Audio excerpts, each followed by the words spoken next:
हरे कृष्णा. सगळ्यांचं स्वागत आहे. आपण 11वा अध्याय भगवद्गीतेचा आज वाचायला सुरू करणार आहोत. तर 11व्या अध्यायाचं महात्म्य आहे ते आधी आपण वाचणार आहोत. श्रील व्यासदेव यांनी पद्मपुराणात हे महात्म्य लिहिलेलं आहे. हा संवाद आहे तो शिवजी आणि पार्वती देवी यांमधला आहे. तर एकदा पार्वती देवीने विचारलं की मला भगवद्गीतेचं सगळं महात्म्य ऐकायचं आहे. आणि त्यावेळी शिवजींनी सांगितलं की असाच प्रश्न देवी लक्ष्मीने भगवान विष्णूंना केला होता. तेव्हा विष्णूंनी हे सगळं प्रत्येक अध्यायाचं महात्म्य लक्ष्मी देवींना सांगितलं. हे पार्वती देवी, आता तेच महात्म्य मी तुला सांगतो आहे. आणि आज आपण 11व्या अध्यायाचं महात्म्य वाचायला सुरू करूया.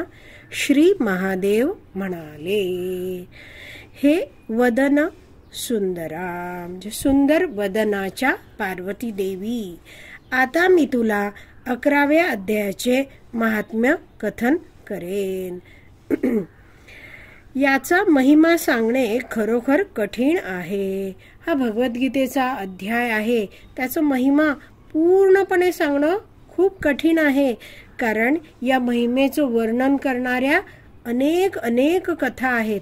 त्यातलीच एक कथा मी तुला आता सांगतो, ऐक. तर आता श्री महादेव आहेत, त्यांनी पार्वती देवीला एक कथा सांगायला सुरुवात केली. प्रणिता नदीच्या काठी मेघंकर नावाचं एक नगर आहे आणि त्या नगरामध्ये एक सुनंद नावाचा ब्राह्मण राहत होता. तो ब्राह्मण होता तो ब्रह्मचर्य परायण होता, म्हणजे त्यांनी ब्रह्मचर्याचं पालन केलं होतं. तो वैदिक शास्त्रामध्ये कुशल होता आणि जितेंद्रिय, म्हणजे आपली जी इंद्रिय आहेत ती त्यांनी जिंकून घेतली होती, म्हणजेच आपल्या इंद्रियांवर त्याचा ताबा होता. तर असा हा जो सुनंद ब्राह्मण आहे, त्यांनी भगवान वासुदेव आहेत, भगवान श्रीकृष्ण आहेत, त्यांची शरणागती स्वीकारली होती. आणि त्या नगरामध्ये जे जगदीश्वराचं जे मंदिर आहे, भगवान जगदीश्वर यांच्या मंदिरामध्ये तो राहायचा. आणि म्हणजे तिथे जाऊन तो भगवंतांचं गुणगान करायचा आणि नियमितपणे भगवद्गीतेचा जो 11वा अध्याय आहे त्याचा पठन करायचा, म्हणजे त्या अध्यायाचं पठन तो करत असायचा. तर असा हा सुनंद आहे ब्राह्मण, तो एक दिवशी तीर्थयात्रा करण्यासाठी काही मंडळींबरोबर निघाला. तर गोदावरी काठच्या असलेल्या सगळ्या तीर्थस्थळांची त्यांनी यात्रा करायला सुरुवात केली. वेगवेगळी तीर्थक्षेत्र दर्शन घेत घेत तो वेगवेगळ्या ठिकाणी नद्यांमध्ये स्नान करत करत आता एक विवाह मंडप नावाचं एक नगर आहे तिथे येऊन पोचला. आणि तिथे आता हे सगळे जे हा सुनंद ब्राह्मण आणि त्याच्याबरोबरचे अनेक सारे वाटसरू होते, जे प्रथमच या नवीन नगरामध्ये प्रवेश करते झाले. संध्याकाळची वेळ होत आली होती आणि त्यामुळे कुठेतरी राहायला आश्रय ते शोधायला लागले. तर जो गावाचा ग्रामपाल आहे, गावाचं सगळं रक्षण करणारा व्यक्ती आहे, त्याने त्या व्यक्तींना, ह्या सगळ्या जे बाहेरून आले आहेत त्यांचं स्वागत केलं आणि सांगितलं, आमच्या गावात ही मोठी धर्मशाळा आहे, तिथे तुम्ही विश्रांती घ्या. सगळे मोठ्या आनंदाने त्या धर्मशाळेत गेले. आणि हा जो सुनंद आहे त्यांनी काय केलं, सगळं आपलं कार्य आटपलं आणि सगळेजण रात्री त्या धर्मशाळेमध्ये झोपी गेले. सकाळ जेव्हा झाली आणि या सुनंदाला जाग आली, त्याने इकडे तिकडे पाहिलं, अख्ख्या धर्मशाळेत त्याच्या व्यतिरिक्त कुणीच नव्हतं. तो चकित झाला.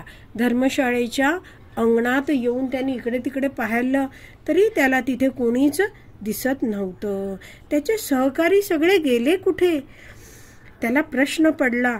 तर तिथे अचानक ग्रामपाल जो काल भेटला होता तो आला आणि म्हणाला की हे मुनिवर, मी तुम्हाला नमन करतो. तुम्ही मला विचारता आहात की तुमचे सहकारी सगळे सवंगडी आहेत, मित्रमंडळी, तुम्ही ज्यांच्याबरोबर तीर्थयात्रा करत होता ते कुठे आहेत? त्याचं उत्तर काय मी तुम्हाला सांगू शकत नाहीये. पण मी इतकं सांगू शकतो की तुम्ही शुद्ध भक्त आहात. तुमच्यासारखा शुद्ध भक्त या आमच्या नगरामध्ये कुणीच नाहीये. तर हे द्विजवर म्हणजे हे ब्राह्मण श्रेष्ठ, आपण कृपया या आमच्या नगरामध्येच राहा. तर अशी हा जो ग्रामपाल आहे त्याने मोठ्या नम्रतेने या सुनंद ब्राह्मणाला प्रार्थना केली, विनंती केली. तर या ग्रामपालाची विनंती ऐकली आणि सुनंदने ठरवलं की या नगरीमध्ये आपण काही दिवस राहायचं. तर ग्रामपालाने हा जो सुनंद आहे त्याची व्यवस्थित एका ठिकाणी राहण्याची व्यवस्था केली, जिथे सगळ्या सुखसोयी आवश्यक अशा होत्या, आणि स्वतः ग्रामपाल सुनंदची सगळी सेवा करायला लागला. असे होत होत 8 दिवस गेले आणि सुनंद आहे जिथे राहतो आहे तिथे त्या गावचा, त्या नगरातला एक गावकरी आला आणि सुनंदकडे येऊन जवळ बसला खाली आणि मोठ्याने त्याने रडायला सुरुवात केली. आणि तो म्हटला, गावकरी आहे तो म्हटला, हे पवित्र ब्राह्मणा, काल रात्री माझ्या मुलाला राक्षसाने खाऊन टाकलं. सुनंद म्हटला, हा राक्षस कुठे राहतो आणि त्याने तुमच्या मुलाला कसं काय खाल्लं? मला जरा नीटपणे सांगता का? तर त्यावेळी तो जो गावकरी आहे त्याने आपलं डोळे पुसले आणि सुनंद ब्राह्मणाला सगळी कथा सांगायला सुरुवात केली. त्यांनी सांगितलं, आपण या ज्या नगरात राहतो आहोत ना, याच नगरामध्ये एक भयंकर राक्षस राहत होता. म्हणजे आधी पण होता आणि आता पण तो राक्षस आहे. तर पूर्वी तो राक्षस दररोज या नगरामधल्या कुठच्याही लोकांना उचलायचा आणि खायचा. शेवटी आम्ही सगळे नागरिक आहोत ते त्याच्याजवळ गेलो आणि त्याला एक विनंती केली की तू असा अचानक या आमच्या नगरामध्ये प्रवेश करू नकोस आणि कुणालाही उचलून कधीही खाऊ नकोस. आम्ही तुझ्या भोजनाची व्यवस्थित सोय करू. तर त्यासाठी आम्ही काय केलं, नगरामध्ये ज्या ठिकाणी हे सुनंद ब्राह्मण महाशय तुम्ही राहिले होते ना, ती मोठी धर्मशाळा आम्ही खास बांधली आणि आमच्या नगरामध्ये जो कोणी वाटसरू येतो त्या वाटसरूला आम्ही त्या धर्मशाळेत राहण्याची विनंती करतो. आणि आम्ही त्या राक्षसाला सांगितलं आहे की त्या धर्मशाळेत जे कोणी आहेत त्यांना तू खात जा, आपल्या नगरातल्या कोणालाही खाऊ नकोस. तर हा जो राक्षस आहे तो नेहमी रात्रीच्या वेळी त्या धर्मशाळेत येतो आणि जे कोणी त्या धर्मशाळेत वाटसरू निजले आहेत, झोपले आहेत, त्यांना तो खातो आणि निघून जातो. तर मी का रडतो आहे हे ब्राह्मणवर मी तुम्हाला सांगतो आता. तर काल मी एकटाच जेव्हा घरी होतो तेव्हा संध्याकाळी एक जण माझ्या घरी आला. तर त्याला काही मी नीट ओळखलं नाही आणि म्हणून मी म्हटलं, आमच्याकडे एक धर्मशाळा आहे, तिथे तू जाऊन राहा. आणि तो व्यक्ती जो होता, तरुण मुलगा, तो आता धर्मशाळेत गेला आणि थोड्या वेळानेच माझा मुलगा जो आहे तो घरी आला. मी मुलाशी बोलता बोलता सांगितलं, अरे एक तरुण मुलगा आला होता, त्याला मी धर्मशाळेत पाठवलं.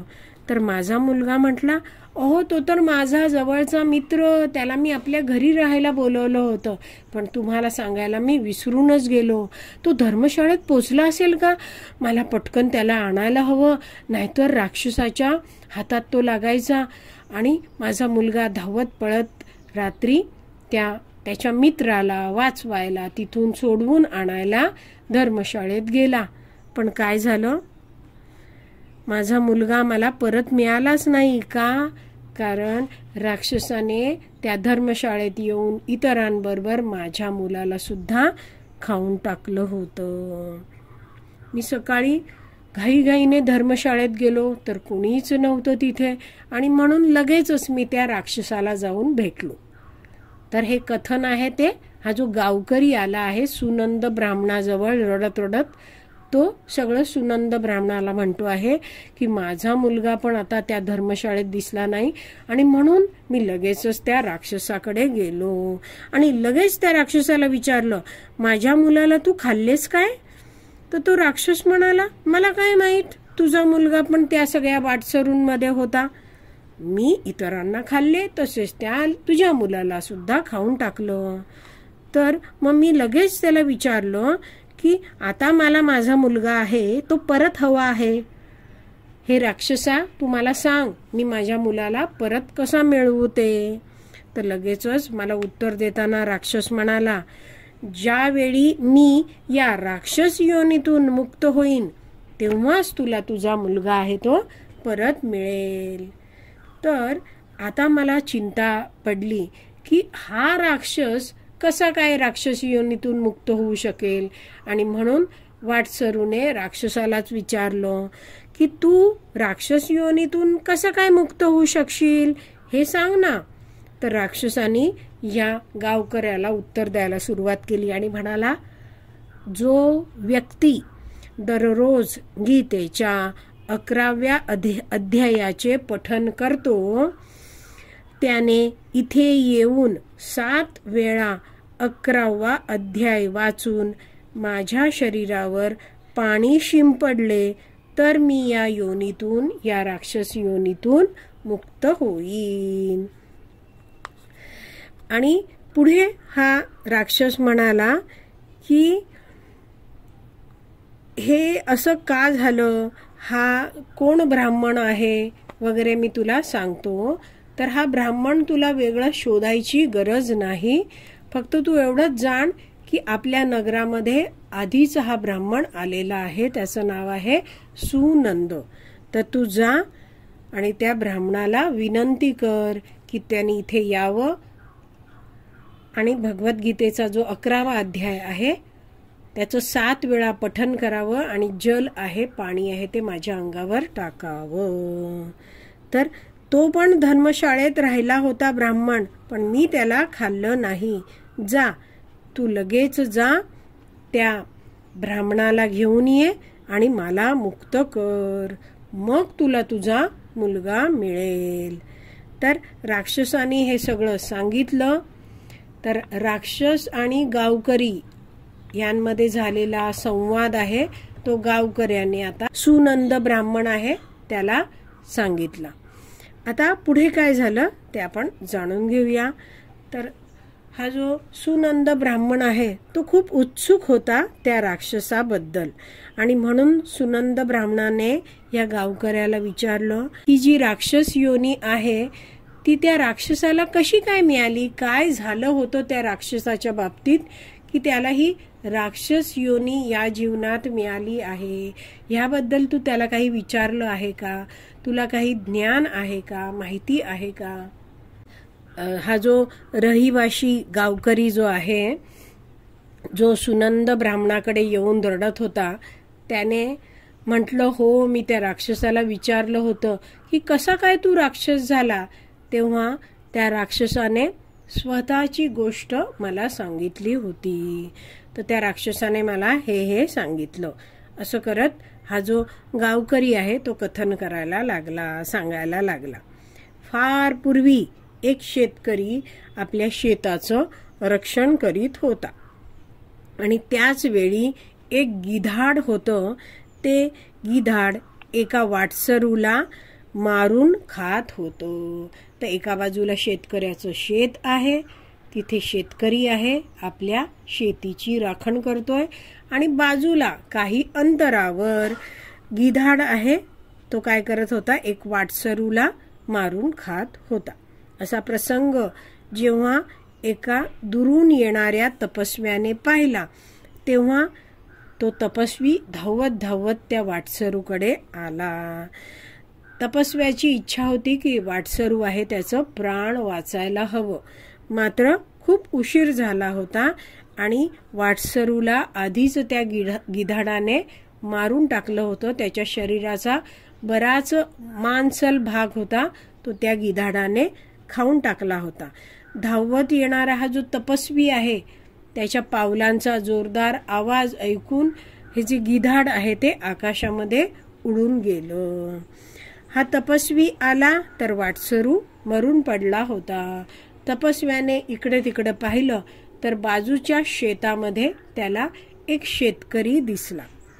तर तपस्वी आहे तो शेतकऱ्याकडे गेला आणि रागावून म्हणाला, अरे शेतकऱ्या, तू जवळच होतास इथे, तर तू किती कठोर आणि निर्दयी व्यक्ती आहेस. तुझ्यापासून काही अंतरावरच हा दुसरा व्यक्ती जो होता वाटसरू तो मरण उन्मुख पडला होता. त्याच्यावर हल्ला केलेला होता एका गिधाडाने. तर तू त्याच्याकडे दुर्लक्ष कसं काय केलं आणि स्वतःचं पोट भरण्याच्या धंद्याचाच कसा काय विचार करत बसलास. तुझा धिक्कार असो, असं तपस्वी त्या शेतकऱ्याला म्हणायला लागला.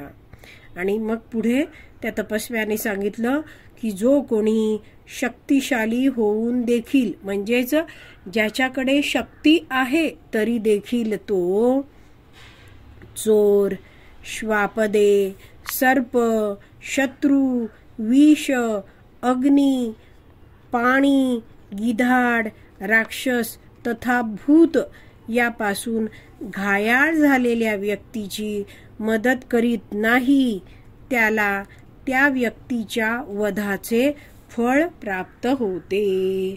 तर जो एखादा व्यक्ती संकटात पडला आहे आणि त्याला जर एखाद्या माणसाने मदत केली नाही तर जणू काही त्याला त्या व्यक्तीच्या वधाचं फळ भोगायला लागतं. तर हे शेतकऱ्या, ते तपस्वी पुढे म्हणाले की तुझ्याकडे तर सामर्थ्य पण होतं आणि तरी तू त्या वाटसरूचं रक्षण केलं नाहीस. यावरून मी हेच जाणतो की शेतकऱ्या, तू अतिशय निर्दयी आहेस, त्यामुळे तू राक्षस हो. तेजस्वी तपस्वीच्या मुखातून ही शापवाणी त्या शेतकऱ्याला मिळाली. शेतकऱ्याने आपलं जे मत होतं ते सांगायला सुरुवात केली.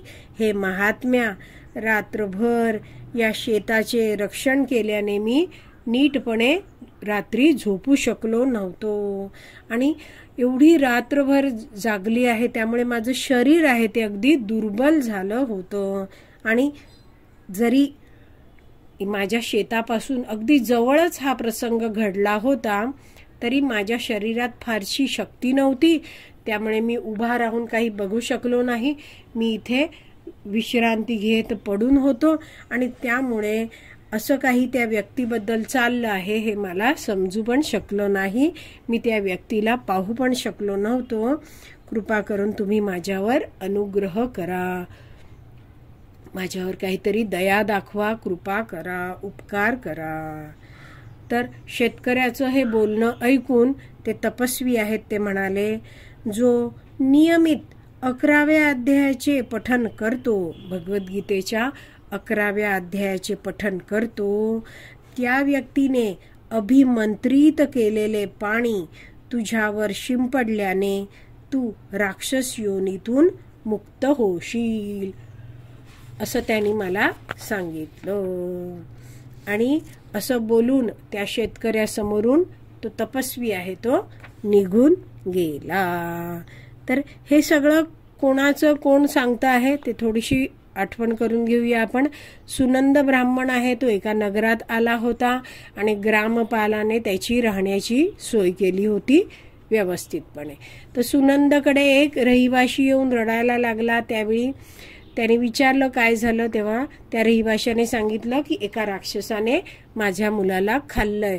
तर मग तो राक्षस कोण होता वगैरे प्रश्न विचारले. राक्षसाला राक्षस योनी का मिळाली या प्रश्नाचं जेव्हा सुनंद ब्राह्मणाने प्रश्न विचारला तेव्हा त्या गावकऱ्याने सांगितलं की त्या राक्षसाने मला सांगितलं असं असं तो आधी शेतकरी होता, पण त्याला एका तपस्व्याने शाप दिला आणि म्हणून तो आता राक्षस योनी त्यांनी प्राप्त केली आहे. अशी सगळी माहिती सुनंद ब्राह्मणाला त्या जो रहिवासी होता ज्याचा मुलगा मरून गेला आहे, राक्षसाने खाऊन टाकला आहे, तर त्या रहिवाशांनी सुनंद ब्राह्मणाला सगळी माहिती सांगितली आणि प्रार्थना केली, हे ब्राह्मणा, कृपा करून भगवद्गीतेचा जो 11वा अध्याय आहे त्याचं पठन करा. त्यावेळी एका भांड्यामध्ये, एका कुंभामध्ये, तांब्यामध्ये आपण जल ठेवूया. मग ते जे जल आहे ते तुम्ही त्या राक्षसाच्या मस्तकावर शिंपडा. तर गावकऱ्याचं सगळं या सुनंद ब्राह्मणाने बोलणं ऐकलं, ठीक आहे असं म्हटलं आणि दोघेही रहिवाशी आणि ब्राह्मण सुनंद आहे तो जिथे रहिवाशी सांगतो आहे तिथे चालायला लागला. तर त्या रहिवाशाने ब्राह्मणाला धर्मशाळेमध्ये नेलं आणि सांगितलं, राक्षसाने इथेच तुम्हाला ह्या भगवद्गीतेचं 11व्या अध्यायाचं पठण करायला सांगितलं आहे आणि इथेच तुम्ही पुढचं कार्य करा. तर लगेचच सुनंद ब्राह्मण आहे त्यांनी भगवंतांचं स्मरण केलं आणि एक आसन ठेवून तो त्याच्यावर बसला आणि भगवद्गीतेच्या 11व्या अध्यायाचं पठन त्याने सुरू केलं. 7 वेळा असं पठन केलं, म्हणजे सगळे श्लोक आहेत ते म्हटले आणि त्या तांब्यातलं जे जल होतं ते जल आहे ते त्यांनी समोर असं शिंपडलं. तर राक्षसाच्या मस्तकावर ते जल पडलं आणि त्या जलाच्या प्रभावाने तो राक्षस आहे तो त्या तपस्व्याकडून शाप मिळाला होता त्यातनं मुक्त झाला. तर आता समोर कोण आहे? हा जो राक्षस आहे तो आता कोण झाला आहे? त्या शापातनं मुक्त झाला आहे आणि तिथे या सगळ्यांना कोण, म्हणजे सगळे म्हणजे कोण?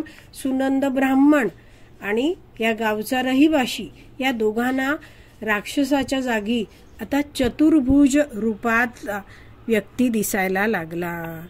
तर केवळ तो राक्षसच चतुर्भुज रूपात नव्हता, तर त्या राक्षसाने आतापर्यंत खाल्लेले जे किती सारे लोक होते, शेकडो हजारो वाटसरू असतील, ते सगळे तिकडे त्यांना चतुर्भुज रूपात दिसायला लागले. आता या गावकऱ्याला आश्चर्य वाटलं की अबब एवढे सगळे हे चतुर्भुज रूपातले व्यक्ती आहेत, तर मग माझा मुलगा कुठला? त्यामुळे त्याने हा जो राक्षस आता चतुर्भुज रूपात आला आहे त्याला प्रश्न केला की या सगळ्यांमधला माझा मुलगा कोणता आहे? मला तर काही समजत नाही, तुम्ही मला मदत करा. तेव्हा तो जो राक्षस आता चतुर्भुज रूपात आला आहे त्यांनी हसायला सुरुवात केली आणि हजारो चतुर्भुजधारी व्यक्तींमधल्या एका व्यक्तीकडे त्याने बोट केलं आणि सांगितलं, हाच तुझा मुलगा होता.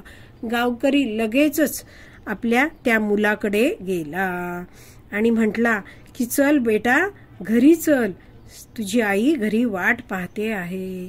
तर आता चतुर्भुज रूप प्राप्त झालेला जो त्याचा पुत्र होता तो म्हटला, हे सभ्य व्यक्ती, तर आपल्या वडिलांना काय म्हणतो आहे, हे सभ्य व्यक्ती, तुम्हाला नमन असो, तुम्हाला मी नमस्कार करतो. काही वेळा तुम्ही माझे पुत्र होता, तर काही वेळा मी तुमचा पुत्र होतो. तर आपले अनेक सारे जन्म झाले आहेत, कधी तुम्ही माझे पुत्र तर कधी मी तुमचा पुत्र होतो. परंतु आता मात्र हे जे शुद्ध भक्त आहेत सुनंद ब्राह्मण, त्यांच्यामुळे आमच्या सगळ्यांचीच जन्म मृत्यू जराव्याधीच्या चक्रातून मुक्तता झाली आहे आणि त्यांच्याच कृपेने आम्ही आता सगळे वैकुंठाला चाललो आहोत. तर हे म्हणजे वडिलांकडे बघत होतो, म्हटला, हे सभ्य व्यक्ती, मी तुम्हाला विनंती करतो की तुम्ही सुद्धा हे सुनंद ब्राह्मण आहेत, महान शुद्ध भक्त आहेत, त्यांचा आश्रय घ्या.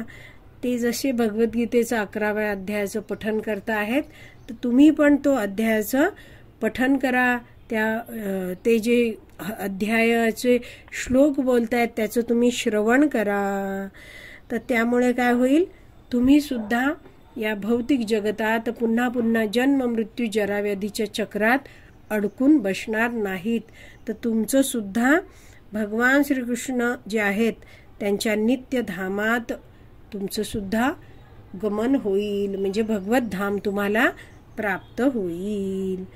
तर आणखीन पुढे तो जो चतुर्भुज रूप प्राप्त झालेला रहिवाशाचा पुत्र आहे तो पुढे म्हटला की कुरुक्षेत्राच्या रणभूमीवर अर्जुनाने विचारलेल्या प्रश्नांना भगवान श्रीकृष्णांनी जी उत्तरे दिली त्या सगळ्या उत्तरांचं, त्या सगळ्या भगवद्गीतेच्या श्रवणाचं, पठणाचं अतिशय महत्त्व आहे. तर भगवद्गीतेच्या श्रवणाने आणि पठणाने या भौतिक जगतामध्ये जीव जो आहे त्याला बांधणारी गाठ आहे ती नक्कीच कापली जाते. आणि म्हणून पूर्ण पुरुषोत्तम भगवान श्रीकृष्णांच्या मुखकमलातून उगम पावणारी ही जी गीता आहे त्याचं आपण रोज पठन करा अशी प्रार्थना त्याने केली. आणि आपण जाणूया की ही सगळी कथा महादेव आहेत ते आपली पत्नी पार्वती देवी हिला सांगताना पुढे म्हणता आहेत की असं सगळं विद्वत्तापूर्ण बोलला तो, आणि तो जो रहिवाशाचा पुत्र होता आता चतुर्भुज रूप प्राप्त झाला होता तो बोलला, आणि इतर सगळे भाग्यवान जीव होते त्यांच्याबरोबर तो मुलगाही वैकुंठाला गेला. आणि आपल्या मुलांनी इतका सुंदर उपदेश केला आहे तर रहिवासी जो होता त्या मुलाचा पिता त्यानेही आपल्या मुलाचं सगळं म्हणणं ऐकलं आणि लगेचच हा जो सुनंद ब्राह्मण आहे त्याच्याकडून भगवद्गीतेच्या 11व्या अध्यायाचं श्रवण केलं. आणि कालांतराने दोघेही म्हणजे तो गावकरी आणि दुसरा सुनंद ब्राह्मण दोघेही वैकुंठवासी बनले, भगवंतांच्या धामात परत गेले. तर हे सगळं कथन करताना महादेव आहेत ते म्हणतात, प्रिय पार्वती, सर्व पापांतून मुक्त करणाऱ्या 11व्या अध्यायाचे महात्म्य तू ऐकले आहेस. अशा प्रकारे आपण हा जो 11वा अध्याय भगवद्गीतेचा वाचणार आहोत त्याचं महात्म्य आहे ते वाचून पूर्ण केलं आहे. भगवद्गीता महात्म्य की जय, पद्मपुराण की जय, श्रील व्यासदेव की जय. हरि बोल.